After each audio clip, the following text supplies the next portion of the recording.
5장 33절에서 39절까지의 말씀입니다.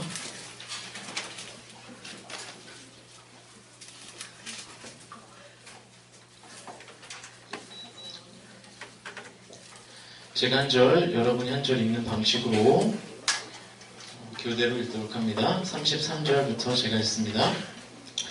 제6시가 되매 온 땅에 어둠이 임하여 제9시까지 계속하더니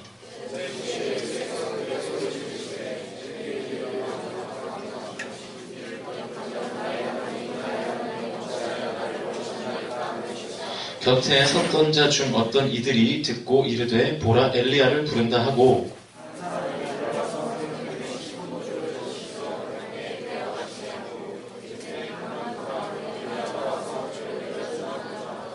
예수께서 큰 소리를 지르시고 숨지시니라.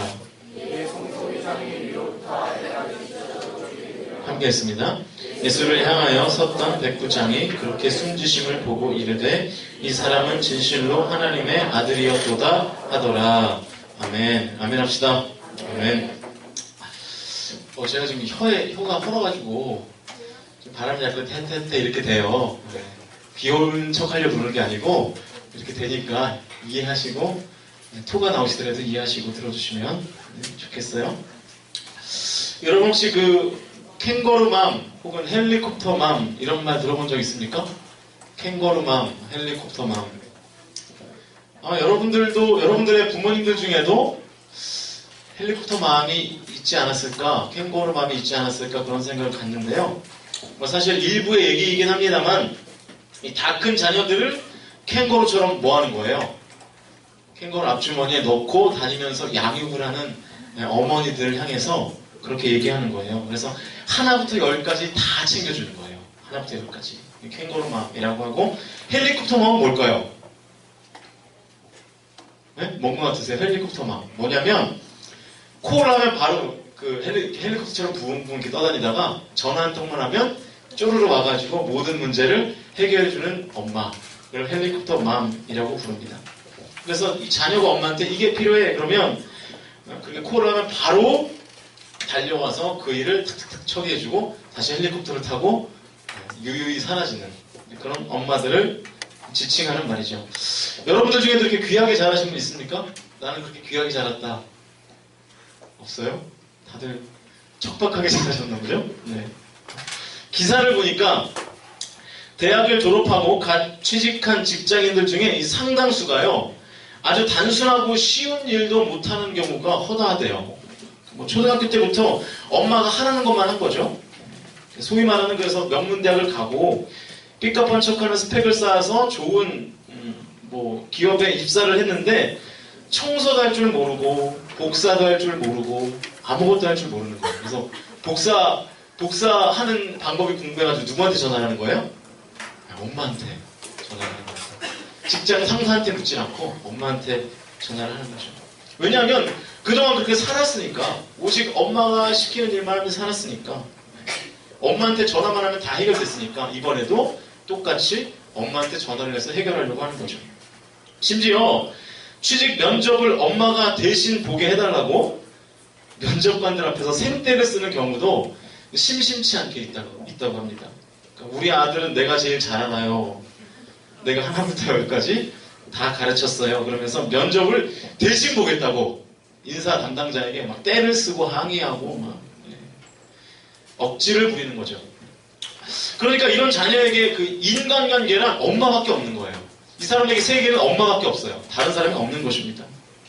그러니까 사회성이 전혀 없게 되는 것이고, 처음 만난 사람들과 대화하는 방법도 모르게 되는 것이고, 당연히 양보, 배려, 희생, 섬김 이런 것들을 알 턱이 없는 거죠. 그러니까 이런 애들은 귀하게 자란 게 아니라 애를 망친 거예요. 누가? 부모가 애를 망친 겁니다. 제가 지난주에 비정상회담 아세요? 비정상회담 보니까 각국에 있는 이색적인 자동 판매기가 나오더라고요. 보시는 분이 계신지 모르겠는데, 제가 제일 신기했던 건 뭐냐면 호주에 있다고 하는데 감자튀김 자동 판매기가 있대요. 그래서 돈을 넣고 버튼을 누르면 우리가 맥도날드에서 먹는 그 프렌치 프라이가 이렇게 땡 하고 나오는 거죠. 호주 사람들이 그렇게 감자튀김을 좋아하나 봐요. 그래서 아예 이제 자동 판매기를 만들어 놓고 기다리는 것도 귀찮다. 맥도날드 가는 것도 귀찮다. 바로 뽑아서 먹겠다. 그런 얘기죠. 제가 또 좀 찾아보니까 게 자동 판매기가 있어요. 게. 도그 말고 옆으로 가는 게 있잖아요. 게. 그게 더 신기하지 않나요? 차라리 그냥 도구가 더 신기하지 않나? 누르면 그 게가 나오는 거예요. 그래서 그걸로 이제 게장 해 먹고 뭐 거기서 게장 안 먹겠지. 일본 얘기인데 일본. 뭐 그 계란, 바나나, 양상추, 뭐 피자까지 자동 판매기가 있대요. 좋겠죠? 피자 이런 거 있으면 미스터 안 시키고 누르면 되니까. 그러니까 이게 무슨 현상인 거예요? 이게 현대인들은 빨리 뭐가 돼야 되는 거예요. 빨리. 그러니까 뭐가 기다리고 지체하고 이런 걸 견디지 못하는 거죠. 그러니까 내가 무언가를 원할 때 그것이 바로바로 채워지지 않으면 견디지를 못하는 거예요. 답답해서. 견디지를 못하는 그런 어떤 뭐 습성이라 그럴까요? 문화라 그럴까? 그러니까 우리나라는 더 심하죠, 사실은. 그래서 세계 만국에 가도 한국말 기억하는 거 한 가지가 있죠. 뭐죠? 네, 빨리빨리 다 기억한다 그러잖아요. 화가 나는 거죠. 빨리빨리 안 되면. 여러분 신앙생활을 하다가도 하나님께 화가 날 때가 있습니다. 언제 여러분 하나님께 화가 나십니까? 그래서 가끔 어떤 사람의 기도를 들어보면 분명히 기도를 하는 것 같은데 하나님께 화를 내고 있어요. 네, 그런 기도를 하는 사람들도 있습니다. 하나님도 지금 힘들어 죽겠는데 왜 하나님은 침묵하십니까? 왜 나를 이렇게 내버려 두십니까? 아버지라면서요. 그런데 왜 아무런 일도 하시지 않습니까? 그러니까 하나님이 캥거루만 같지 않고 헬리콥터만 같지 않으시고 자동 판매기 같지 않으시니까 답답한 겁니다. 그게. 응답이 없으니까 답답한 거예요. 견디지를 못하는 겁니다. 그래서 하나님은 원망해요. 이 필립 얀시의 유명한 책 제목처럼 하나님 당신께 실망했습니다. 이런 말이 나오는 거예요. 하나님 당신께 실망했습니다. 오늘 설교의 제목도 비슷한 맥락이죠. 그때 하나님은 어디 계셨습니까? 제가 힘들고 죽고 싶을 때 그때 하나님은 어디 계셨습니까? 왜 침묵하셨나요? 혹시 오늘 이 자리에 앉아 계신 분들 중에도 이런 생각을 하고 계시는 분이 있는지도 모르겠어요. 하나님 살아계시다면 지금 내가 이렇게 큰 소리로 부르짖고 내가 이렇게 힘들어 죽겠는데 왜 주님은 침묵하십니까? 왜 하나님 어디 계십니까? 고난 중에 하나님의 침묵 어떻게 우리가 이해할 수 있을까? 고난 중에 하나님이 일하시지 않는 것을 우리가 어떻게 신앙적으로 받아들여야 할지를 오늘 이 본문을 통해서 같이 한번 살펴보기를 원합니다. 오늘 예수님이 똑같은 질문 하셨어요. 34절을 보시면 34절을 한번 읽어볼까요? 저희야 잘 넘겨줘. 그래. 34절 함께 읽어보겠습니다. 시작.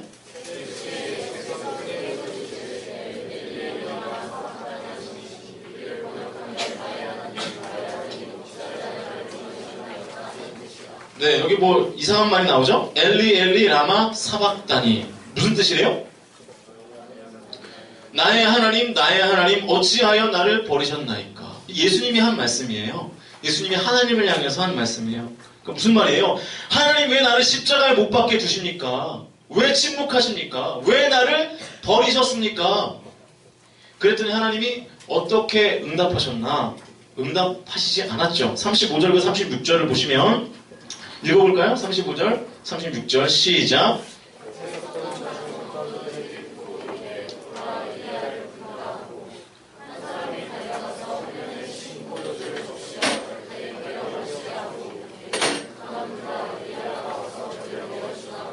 자, 하나님의 일하심이 들리기는커녕 하나님의 능력과 기적이 하나님의 음성이 있기는커녕 십자가에 못 박힌 예수님을 조롱하는 사람들의 소리만 가득했습니다.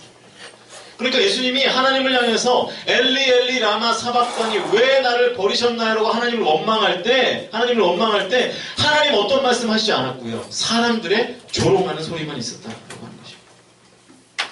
예수를 하는 저자가 죽을 때가 되니까 드디어 엘리야를 부르는구나. 어디 엘리야가 돕나 보자.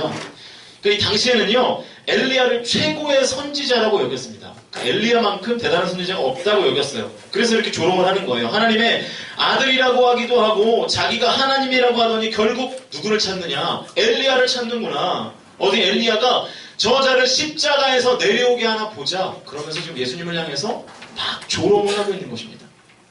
사람들이 조롱하는 소리가 가득했습니다. 그러나 하나님의 어떠한 일하심, 어떠한 응답도 없었습니다.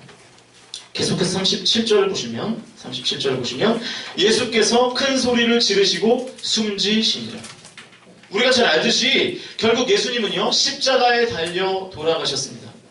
예수님이 그토록 하나님을 원하던 그때에 그 절체절명의 시간에 하나님은 예수님을 향해서 어떠한 액션도 취하지 않으셨고 예수님은 그냥 그렇게 십자가에 못 박혀 돌아가셨습니다.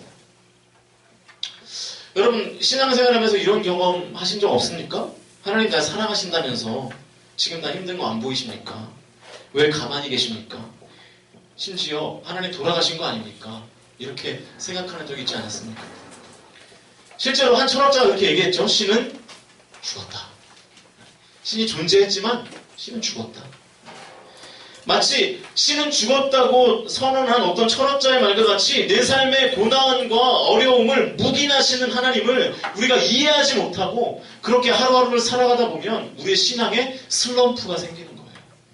슬럼프가. 하나님에 대한 기대감이 사라지게 되는 것입니다. 예배에 대한 기대감이 없어지는 거예요. 교회에 오기가 싫은 겁니다.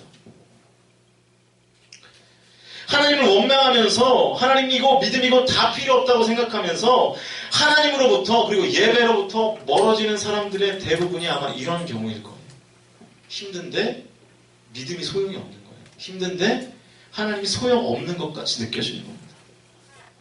여러분 우리 공동체를 한번 곰곰이 이렇게 한번 살펴보세요. 여러분이 보기에 정말 기도해야 되는 사람인데 이 자리에 없는 사람이 분명히 있습니다. 분명히 그 누구보다 간절한 마음으로 주님께 부르짖어야 할 사람이 어느 순간부터 이 자리에서 안 보여요. 왜 그런 일이 벌어질까요? 고난 중에 침묵하시는 하나님의 의도를 몰라서 그럴까요? 그 의도를 깨닫지 못하니까. 그래서 사실은 고난이 그래서 위험한 겁니다. 고난에 대한 하나님의 반응을 제대로 이해하고 고난을 믿음의 눈으로 제대로 해석하지 못하면 하나님부터 멀어지고 우리는 낙심하게 되어 있다라고 하는 거예요. 자 보십시오. 그렇게 예수님이 돌아가셨습니다. 그 다음 절을 보시죠. 38절입니다. 중요한 말씀이에요. 같이 한번 읽습니다. 38절 시작. 자 예수님이 돌아가셨고 예수님이 십자가에 달려 돌아가시자 갑자기 휘장이 위에서부터 아래까지 쫙 찢어져 버렸습니다. 여기서 위로부터 아래로 찢어졌다는 표현이 중요한데 그리고 휘장이 뭔지 아십니까? 휘장이 뭐냐면 오늘로 말하면 이렇게 예배당이죠. 예배당. 이 시대는 예배당을 장막이라고 불렀어요.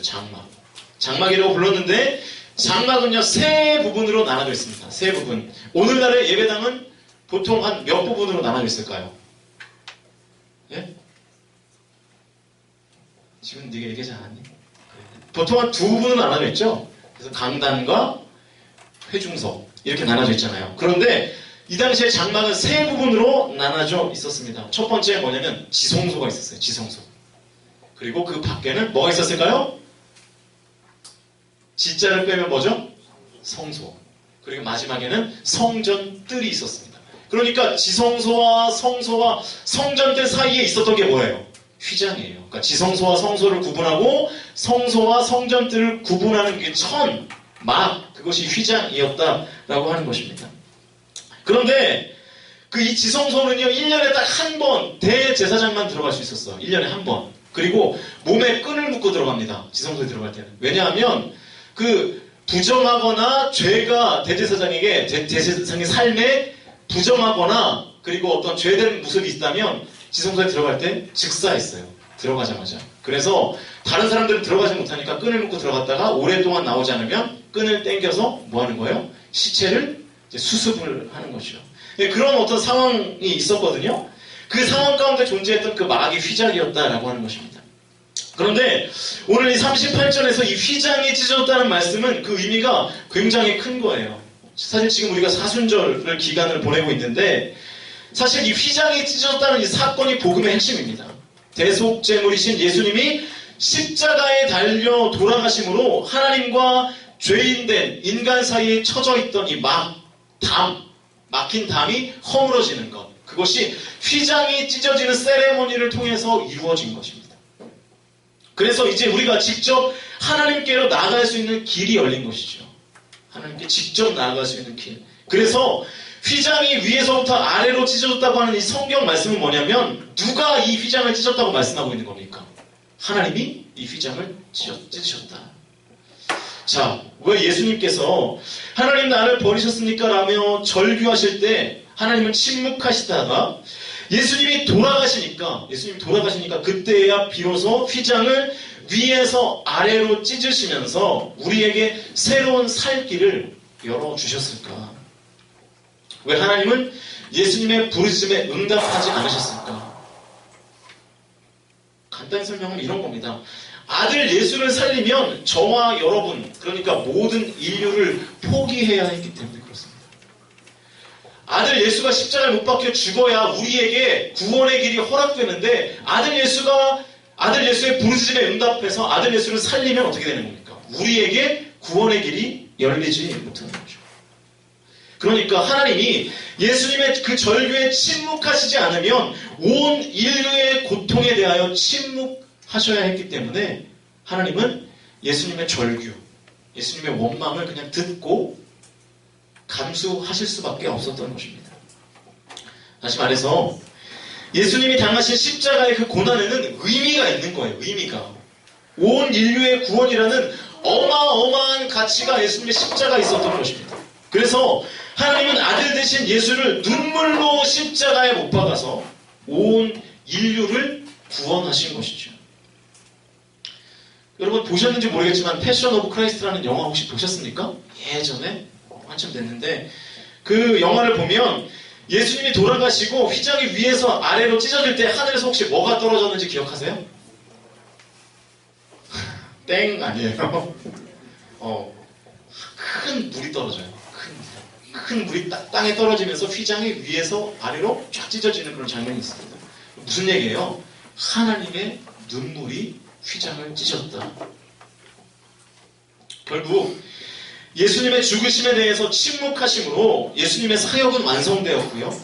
예수님이 정말로 하나님의 아들 되신 것이 입증되었습니다. 그것이 39절의 내용이에요. 39절을 함께 읽어볼까요? 39절 시작.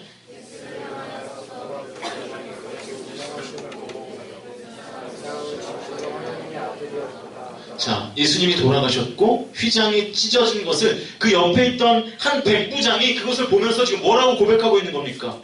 그렇게 숨지심을 보고 이르되 이 사람은 진실로 하나님의 아들이었다.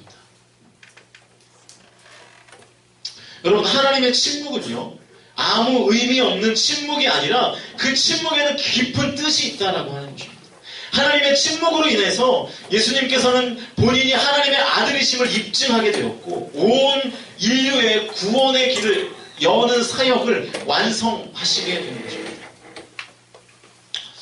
여러분 물론 요즘도 대학 가는 것이 쉬운 일은 아니지만 그래도 요즘은 대학 가는 방법은 다양하죠.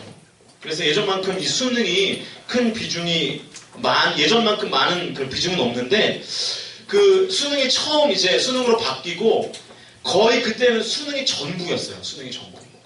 그래서 수능날이 되면 TV 전체가 이 각 학교, 그러니까 수능 시험장이죠. 시험장을 가는 장면을 생중계해줬습니다. 지금도 해주긴 하는데 예전만큼 그렇게 막 왁자지껄하게 해주진 않죠. 제가 지금도 기억이 나는 장면이 있는데요. 이 수험생들이 입시장에 다 들어가고 교문이 항상 닫히잖아요. 시간이 되면. 그죠? 교문이 닫히고. 그런데 저 멀리서 경찰 오토바이를 타고 어머니와 아들이 막 달려오는 거예요. 통사정을 해가지고 간신히 교문을 열고 들어갔습니다. 학생은 죽을 힘을 다해서 이제 뛰는 거죠. 그런데 그 가방에 어찌나 그렇게 무거워 보이든지 제가 그때 그런 생각을 했어요. 시험 당일에 저 보지도 못할 책들을 왜 다 싸매고 이렇게 시험장을 들어갈까? 혹시 다 도시락인가? 뭐 이런 생각을 하면서 엄청 무겁게 막 낑낑대면서 올라가는 거예요. 또 학교는 보통 다 언덕백이잖아요. 그죠? 서울신대도 저기 골고다 언덕이 있는데 그렇잖아요. 힘들거든요. 그럼 안쓰러운 거예요. 그 학생을 보니까. 학생이 이제 저 멀리서 사라지니까 카메라의 앵글이 돌아가면서 그 어머니를 비추는 거예요. 어머니를. 그때 교문에다가 요즘도 그런 거 하나요? 요즘 막 엿 붙여놓나요? 그런 거 안 하죠 이제는. 근데 그 당시에는 막 이렇게 엿을 막 발라놨어요. 교문에다 막 담벼락에다 엿을 막 발라놨는데 그 어머니가 거의 엿가락이 되셔가지고 막 교문에 붙어가지고 막 물기 시작하는 거예요. 교문에 꼼짝 않고 매달려가지고 기자가 물어요. 잔인하죠? 지금 심정이 어떠십니까? 뭐 어떻게 어때 지금 뭐. 네, 물어요. 어머니가 대답해요. 내가 저 아들 대신 시험을 봐줄 수만 있다면 그러면서 우리는 전혀 이해가 안 되죠. 그 어머니의 마음이. 그러면서 막 펑펑 울면서 말을 더 잊지 못하고 주저앉아서 그냥 펑펑 우는 그런 장면이 지금도 기억이 나요.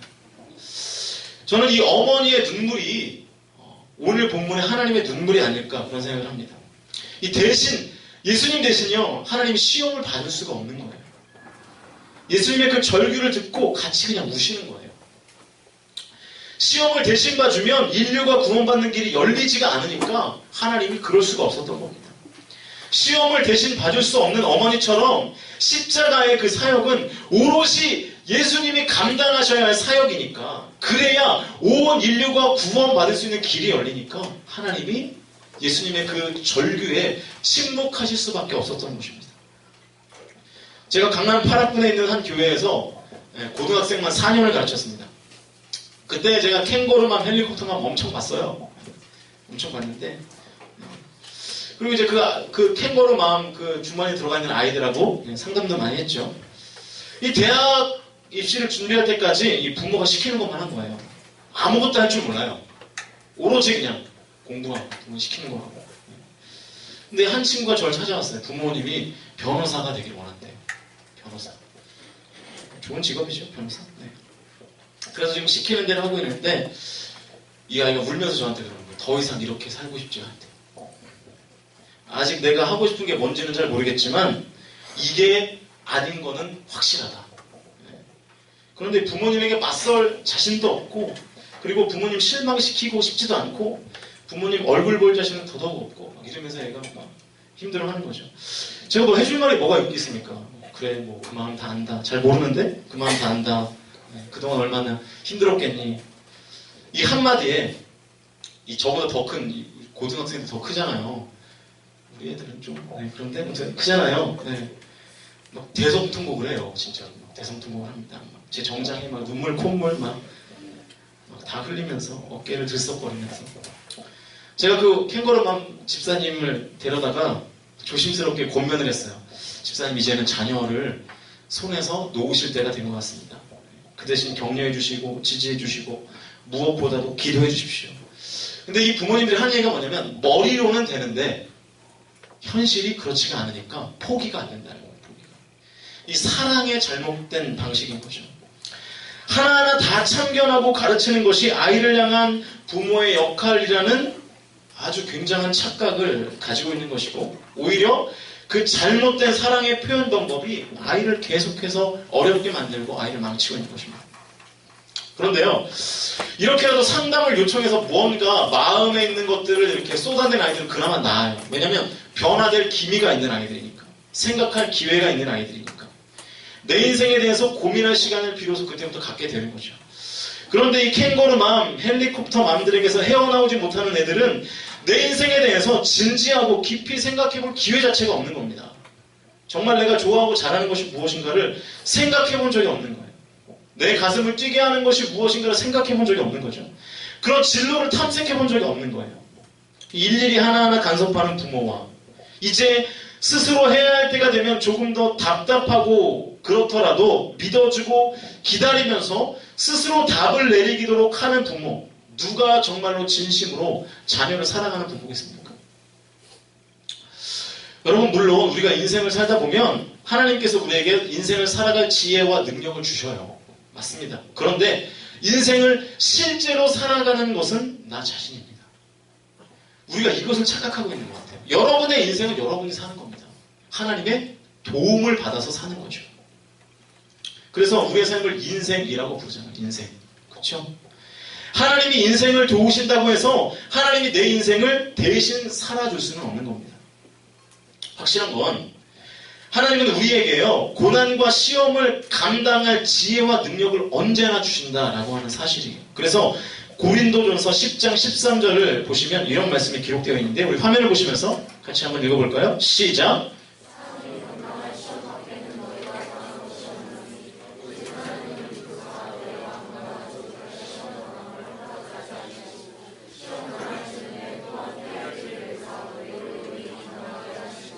자, 분명한 것은 하나님은 우리에게 감당할 시험만을 주신다 그랬습니다. 반대로 말하면 우리에게 찾아오는 고난과 시험에 대하여 하나님은요 감당할 지혜와 능력을 주신다라고 하는 것입니다. 그리고 감당치 못할 시험에 대해서는 아예 피할 길을 주신다 그랬습니다. 그러니까 여러분 지금 고난당하고 계십니까? 혹시? 시험 가운데 계십니까? 그러면 하나님께서 그걸 감당할 시험으로 여기시는 거예요. 만약 여러분이 고난과 시험 중에 계시다면 그것은 여러분이 감당할 만한 시험이라는 뜻입니다. 그리고 하나님이 지혜와 능력을 주신다라고 하는 것이죠. 그러나 그 고난과 시험을 치러야 되는 것은 나예요. 내가 치러야 하는 것입니다. 내가 감당해야 되는 것입니다. 왜 그럴까요? 왜? 그래야 내가 성장하니까. 그래야 내가 성숙하니까. 만약에 이 나비 애벌레에게 너는 날기만 해라. 허물은 내가 벗겨줄게 하면서 그 누에를 칼로 축축축축 찢어서 징그러워요? 내가 너무 웃으면서 했나? 이렇게 축축 찢어가지고 그렇게 하면 결국 그 나비 애벌레가 하늘을 날 수 있습니까? 없습니까? 날 수가 없죠. 왜냐하면 날개에 힘이 전혀 붙어있지 않기 때문에 그래요. 그 허물을 벗으려고 하는 그 몸부림을 통해서 날개에 힘이 생기는 것인데 그거를 거부해버리면 하늘을 날지 못한다라고 하는 것이죠. 스스로의 고통의 시간을 뚫고 나오지 못하면 애벌레는 절대로 나비가 될 수 없다는 것입니다. 하나님은 거의 모든 고난과 시험의 때에 피할 길이 아니라 이길 능력을 주십니다. 잘 기억하십시오. 하나님은 거의 모든 고난과 시험의 때에 피할 길이 아니라 이길 능력을 주십니다. 주님 저 고통스럽습니다. 저 힘듭니다. 어떻게 좀 해보시죠.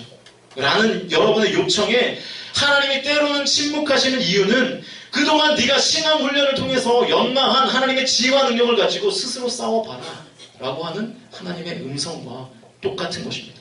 하나님의 침묵이 바로 그러한 뜻이 있다는 거예요.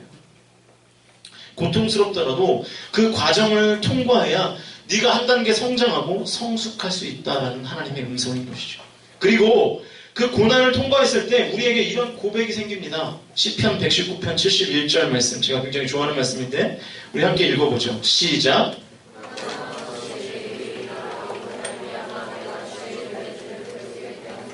네, 고난 당하는 것이 내게 유익이라.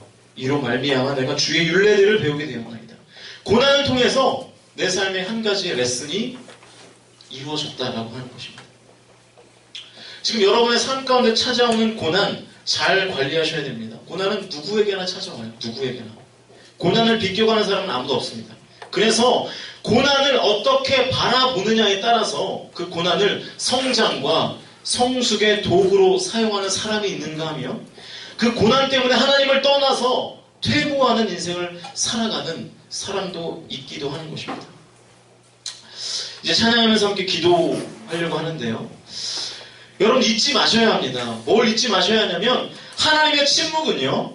하나님이 나를 포기했다는 뜻이 아니라는 거예요. 하나님의 침묵은 하나님이 더 이상 나에게 관심이 없다는 뜻이 아닙니다. 하나님의 침묵은요. 하나님의 눈물입니다. 다시 반복합니다. 하나님의 침묵은 하나님의 눈물입니다. 하나님의 침묵은 하나님의 기다림입니다. 그 고난의 의미를 깨닫기 바라는 하나님의 마음인 것이고 그 고난을 통하여 성숙하기를 원하는 하나님의 기다림이라는 것입니다.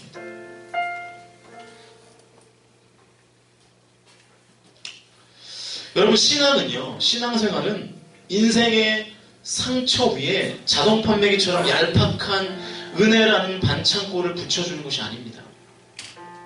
신앙은 이제 다시 일어서라는 것입니다. 신앙은 날개를 접고 쉬라는 것이 아니라 이제 쉬었으니 다시 날개를 펴라는 것입니다. 하나님은 우리 아버지시죠. 그래서 당신이 가장 힘든 시간에 때로는 침묵하고 계시지만 아버지는 여전히 당신은 소리 없이 그러나 가장 강력하게 응원하고 계신다라고 하는 것입니다. 저는 이 찬양의 고백이 고난의 때에 우리 공동체의 고백이 되었으면 좋겠습니다. 여러분이 잘 아는 찬양이에요. 완전하신 나의 주, 의의 길로 날 인도하소서. 행하신 모든 일 주님의 영광 다 경배합니다. 고난의 때에 하나님께서 침묵으로 행하실 때에도 주님이 나를 의의 길로 인도하시는 것임을 믿고 이 시간도 그 아버지 하나님을 찬양하고 경배합니다. 주님께서 이끄시는 그 모든 길은 완전합니다. 하나님은 완전하신 분이시기에 지금 나에게 허락된 이 고난도 주님의 섭리 안에서 나를 성장케 하는 도구로, 이것도 의의 길임을 믿고 내가 그 하나님의 선하심을 묵상하며 의연하게 그 고통의 기간들, 고난의 기간들을 통과하기 원합니다 라고 하는 마음들이, 그런 신앙의 고백들이 우리 공동체, 저와 여러분의 고백이 되어야 한다는 것입니다. 나의 삶이 잘 되면 그게 하나님의 축복이고, 나의 삶 가운데 고난이 있으면 그게 하나님의 저주가 아니라 오히려 여러분이 고난의 때에 하나님이 여러분과 함께 눈물을 흘리시고 함께 고통당하시고 여러분 옆에서 함께 동행하시고 계신다는 사실들을 여러분은 깨달으셔야 합니다. 고난 때문에 어떤 사람은 하나님부터 멀어집니다. 기도로부터 멀어집니다. 예배로부터 멀어집니다. 그러나 고난의 이 참된 의미를 깨닫는다면 하나님께 더 다가가셔야 합니다. 어렵고 힘들 때마다, 바쁘고 지칠 때마다. 지금 내게 허락된 이 모든 상황이 완전하신 주님께서 나를 향해 어떤 레슨을 준비하고 계시고 결국 인도하신다는 사실 가운데 확신하며 그 믿음의 길을 걸어갈 때 우리의 고난은 하나님의 침묵과 하나님의 기다림과 주님의 눈물 안에서 우리의 성장으로 바뀌게 될 것입니다. 이 고난에 대한 바른 이해, 이 신앙의 눈, 이 믿음이 저와 여러분의 믿음이 되시기를 주님의 이름으로 축복합니다. 우리 함께 이 찬양 고백하시면서 기도하시겠습니다. 완전하신 나의 주, 의의 길로 나 인도하소서. 행하신 모든 일 주님의 영광 다 경배합니다. 완전하신 나의 주, 완전하신 나의 의의 길로 날 인도하소서. 행하신 모든 일 주님의 영광 다시 한번 고백합시다. 완전하신 나의 주, 완전하신 나의 주, 의의 길로 날 인도하소서. 행하신 모든 일 주님의 영광 다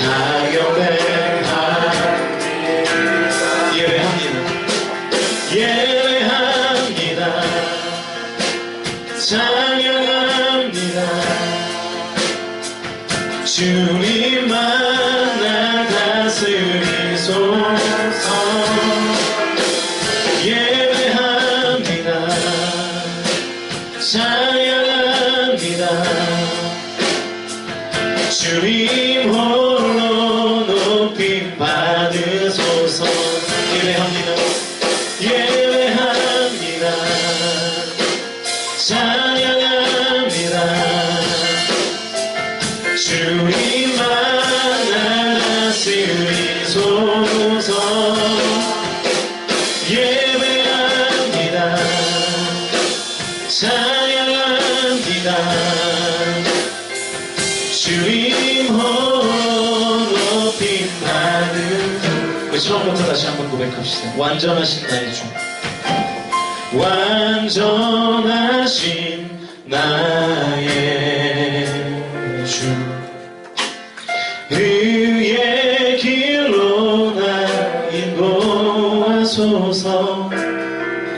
행하신 모든 일 주님의 영광 다 경배합니다. 예배합니다. 찬양합니다. 주님만 날 다스리소서. 예배합니다. 찬양합니다. 주님 홀로 높이 예배합니다.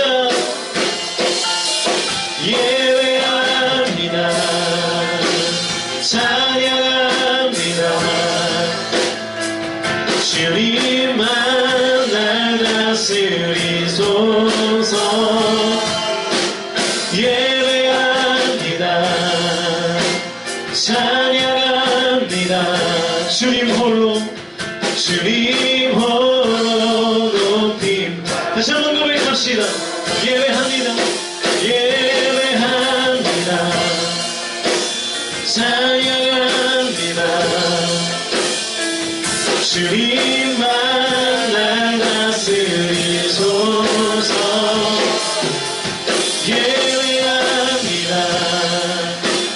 찬양합니다.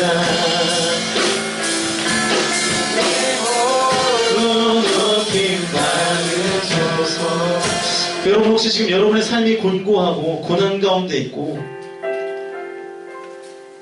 왜 하나님이 이렇게 힘든 나의 삶 가운데 아무 일도 하시지 않는지, 왜 침묵하시는지, 왜 가만히 계시는지 원망하는 마음이 있고 믿음이 다 쓸데없다는 생각이 날 지배하고 예배가 대체 나에게 무슨 소용인가라는 생각이 들 때 여러분 이 찬양의 가사를 묵상하십시오. 하나님의 침묵은 단순히 그냥 하나님이 여러분에게 관심이 없는 것이 아니라 하나님의 또 다른 사랑의 표현, 여러분이 성숙하기를 바라는 마음, 하나님의 기다림과 주님의 눈물이라는 사실을 우리가 깨달으셔야 합니다. 그럴 때마다 우리가 주님을 더욱더 예배한다고, 하나님을 찬양한다고, 더욱더 주님 앞에 예배의 자리에 나와 나의 고난을 가지고 주님 앞에 매어달리고 기도할 때 그 일들을 통하여 나의 신앙이 성숙하고 나의 삶 가운데 내가 한 가지의 가치와 의미를 내가 발견하게 되며 나의 삶이 성숙하고 나의 영과 나의 마음이 성장하게 되는 것입니다. 여러분 이 시간 기도할 때 이렇게 기도하시죠. 하나님, 나의 삶에 힘듦이 있지만 주님이 나의 삶 가운데 침묵하시는 이유를 오늘 말씀을 통하여 깨달았사오니 내가 더욱더 주님 앞에 다가가게 하시고 내가 더욱더 주님 앞에 기도하게 하시고 고난 때문에 주님 앞에 멀어지는 것이 아니라 기도의 끈을 놓는 것이 아니라 예배로부터 멀어지는 것이 아니라 더욱더 주님 앞에 다가가게 하시고 주님을 찾게 하시고 주님을 구하게 하시고 더욱더 주님 앞에 부르짖어 기도하는 나의 신앙이 될 수 있도록, 그래서 내가 성장과 성숙을 경험하고 나의 삶 속에서 하나님의 눈물과 아픔을 내가 느끼며 그리고 하나님의 궁극적인 일하심을 경험할 수 있게 해달라고 우리 시간 다 같이 소리내어서 통성으로 주님 앞에 기도하며 나아갑니다. 기도하시겠습니다. 살아계신 아버지 하나님, 하나님 인도하여 주시옵소서. 우리의 삶 가운데에 하나님, 우리가 삶 가운데 고통스럽고 절망의 자리에 있고 하나님 아무것도 해결되지 않는 자리에서 주님께 부르짖지만 하나님은 응답하시지 않는 것 같을 때, 하나님이 침묵하시는 것 같을 때, 하나님이 날 사랑하시지 않는 것 같을 때, 사실은 그것이 아니라 하나님이 날 사랑하는 한 가지의 표현의 방식이고 나를 성숙하기를 원하는 마음, 내가 성장하기를 원하는 마음임을 깨달아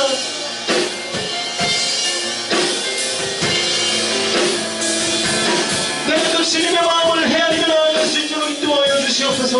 고난을 바르게 해석하게 하시고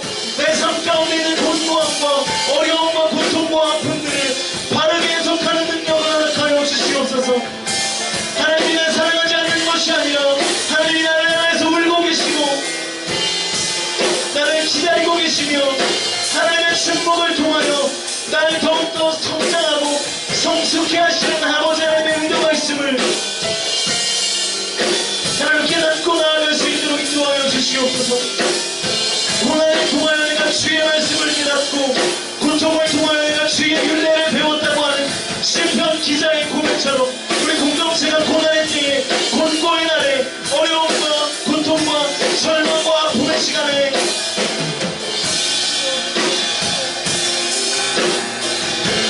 더욱더 주님을 부르짖고 더욱더 아버지 하나님을 묵상하며 나아갈 때에 하나님의 신실하신 사랑, 신복이 아니라 사랑임을 온전히 경험하는 우리 공동체가 될 수 있도록 인도하여 주시옵소서. 나의 삶의 상황과 환경이 어떻든지 간에 그 모든 길은 완전하신 하나님께서 의의 길로 이끌어 가신다는 고백이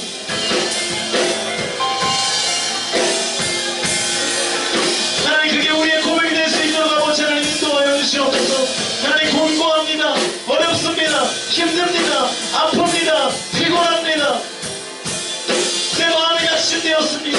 하나님, 그럴 때에 아버지 하나님이 나에게 멀리 계신 분이 아니라 내 옆에서 함께 울고 계시고 나와 동행하고 계시며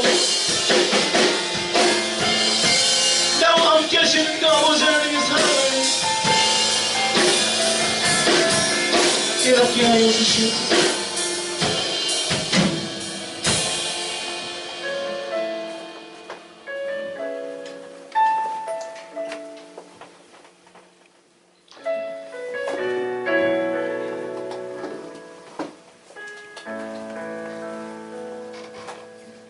주가 보이신 생명의 길, 나 주님과 함께 상한 마음을 들이며 주님 앞에 나가리.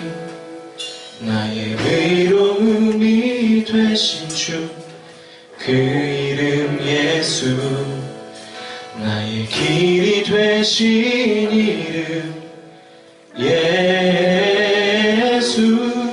주가 보이신 생명의 길, 나 주님과 함께 상한 마음을 들이며 주님 앞에 나가리. 나의 의로움이 되신 주, 그 이름 예수, 나의 길이 되신 이름 다시 한 번만 고백합시다. 주가 보이신 생명의 길, 주가 보이신 생명의 길, 나 주님과 함께 상한 마음을 들이며 주님 앞에 나가리.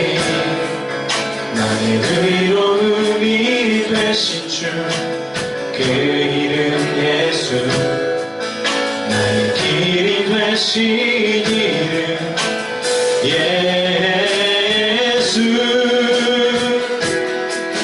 나의 길 오직 그가 하시나니, 나를 달려나신 후에 내가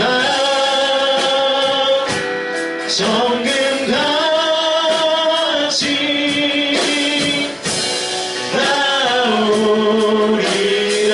나의 길 오직 그가 하시나니, 나의 길 오직 그가 하시나니, 나를 달려나신 후에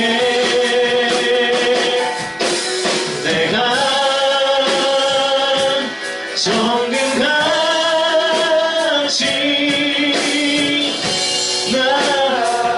우리 찬양의 가사를, 우리의 고백을 다시 한번 찬양합니다. 나의 길, 나의 길 오직 그가 하시나니, 나를 달려나신 후에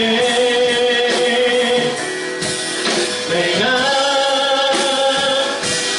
정금같이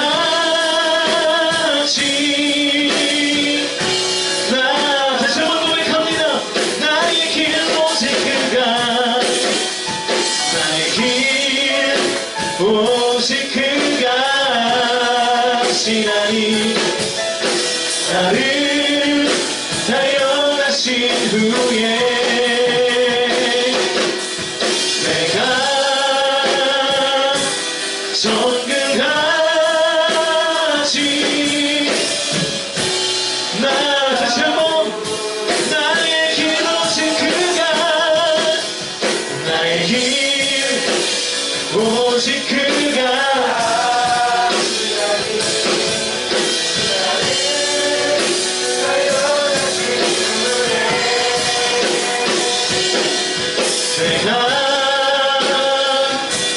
정글가 여러분 이 시간 기도하실 때에는 오늘 말씀을 붙잡고 오늘 메시지를 붙잡고 하나님께서 주시는 음성을 가지고 함께 자유롭게 기도하며 나아갑니다.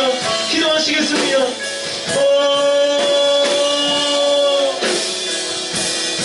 살아계신 아버지 하나님, 하나님께서 우리를 향한 인생의 레슨임을 깨닫게 하여 주시옵소서. 나를 포기하는 것이 아니라 나에게 관심이 없는 것이 아니라 나는 오히려 정금과 같이 나를 순전한 금과 같이 하나님 나의 삶을 온전히 회복시키고 나의 삶을 만드시기 위하여 때로 내 안에 고난과 고통이 있다 할지라도 하나님 그 가운데 눈물로 침묵하시며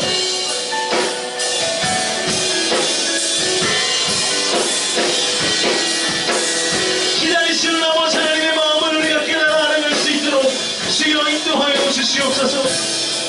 하나님 신복은 저주가 아니요 하나님 신복은 사랑이 없는 것이 아니라 오히려 더욱더 큰 주님의 기다림과 관심과 하나님을 향한 사랑임을 깨닫고 하나님을 낙심할 것이 아니라 기도의 자리를 떠날 것이 아니라 하나님을 부인할 것이 아니라 예배에서 멀리 떠나갈 것이 아니라 더욱더 주님을 붙잡고 하나님을 의지하며 나아갈 수 있도록 인도하여 주시옵소서. 그것이 나의 신앙을 한 단계 성장시키고 나의 믿음을 한 단계 더 성숙시키는 도구로 사용됨을 믿고 더욱더 주님 앞에 부르짖어 나아갈 수 있는 우리 공동체의 삶이 될 수 있도록 인도하여 주시옵소서. 하나님의 선하심을 왜곡하지 않도록 인도하여 주시옵소서. 나의 의로움이 되신 주 그 이름 예수라고 고백하는 우리 공동체의 고백이 있어질 수 있도록 주님 함께하여 주시옵소서. 하나님 역사하여 주시기를 간절히 소원합니다.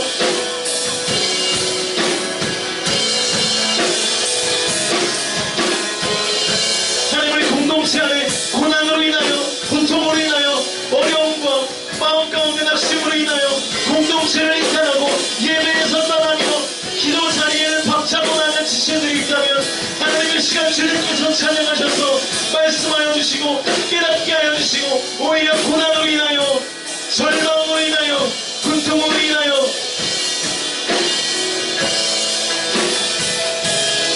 다시금 주님 앞에 돌아올 수 있는 계기가 마련될 수 있도록 아버지 하나님 인도하여 주시옵소서.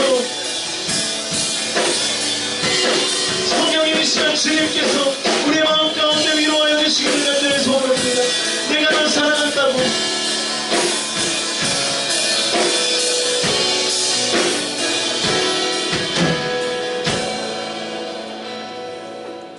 살아계신 아버지 하나님, 어떤 사람은 고난 때문에 주님을 떠나고 어떤 사람은 더 극심한 고난 때문에 더욱더 하나님을 향하여 부르짖고 주님의 손잡기를 갈망하며 하나님의 임재를 소원하는 신앙생활을 하는 지체들도 있습니다. 하나님 바라기는 우리 삶 가운데 때때로 찾아오는 고난이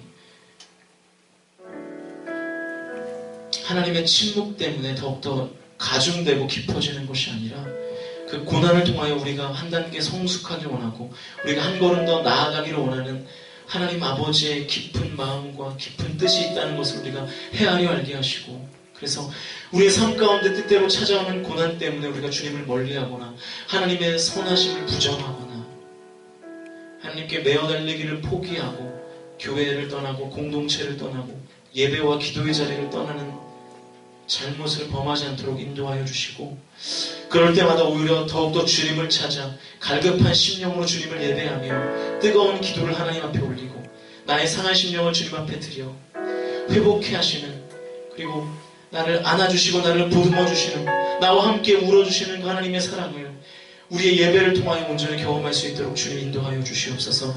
그리고 결국 그 고난의 과정을 통하여 내가 정금과 같이 온전한 자로, 그리스도의 장성한 자로 성장시키려는 하나님의 의도가 숨어 있음을 깨닫고 우리가 고난에 대해서 바른 자세와 바른 생각을 갖도록 아버지 하나님 인도하여 주시옵소서. 오늘 우리 공동체에게 그것을 선포하여 주시기 원합니다. 오늘 우리 공동체에게 그것을 말씀하여 주시기 원합니다. 내가 너를 이끄는 모든 길은 완전한 길이라고, 나는 의의 하나님이라고, 내가 너를 사랑한다고, 내가 너를 기다리고 있다고, 내가 너와 함께 동행하며 너와 함께 울고 있다고 말씀하시는 그 하나님의 은혜가 오늘 이 예배를 통하여 경험될 수 있도록 주님 함께하여 주시옵소서. 감사드리며 언제나 우리를 사랑하시는 예수님의 이름으로 기도합니다.